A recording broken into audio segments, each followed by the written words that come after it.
Posting এর মাধ্যমে কোনো একজন অসৎ অফিসারের সাজা হতে পারে না। তার নির্ধারিত আইনি কাঠামোর মধ্য দিয়ে তাকে তার অপরাধ অনুযায়ী শাস্তির আওতায় নিয়ে আসতে হবে। কারণ যে দুর্নীতিবাজ, যে বিভিন্ন জায়গায় সরকারি কর্মকর্তা কর্মচারী হয়ে ক্ষমতার অপব্যবহার করেছে, সে যদি ওই ঢাকায় থাকে সেখানেও করবে, সে যদি রাঙামাটিতে আসে এখানেও করবে। এই জন্য আমরা কোন দুর্নীতিবাজ থেকে শুরু করে যেসব আমলা, সরকারি কর্মকর্তা কর্মচারী কিংবা অন্য যে কেউ এই ধরনের ক্ষমতাকে অপব্যবহার করবে, তাকে আমরা বাংলাদেশের কোন জায়গায় জনগণের সেবক হিসেবে চাই না। কারণ তারা যতটা না জনগণের সেবক হয়ে ওঠে, তার চেয়ে বেশি সুযোগ পেলেই জনগণের শোষক হয়ে ওঠে।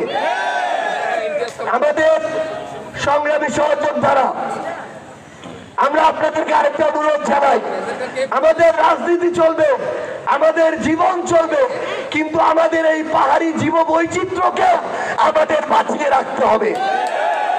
আপনারা সংগ্রামী, আপনাদের রক্তে সংগ্রাম, আপনাদের শরীরের জিনে সংগ্রাম। আগামীর বাংলাদেশে আমরা সম্প্রীতির রাজনীতি চাই, আমরা পারস্পরিক শ্রদ্ধাবোধের রাজনীতি চাই, আমরা লড়াই সংগ্রামের সুন্দরের রাজনীতি চাই। আপনাদের সাথে আমাদের সবার আবার ঐক্যবদ্ধভাবে দেখা হবে। এই রাঙামাটির জয় হবে।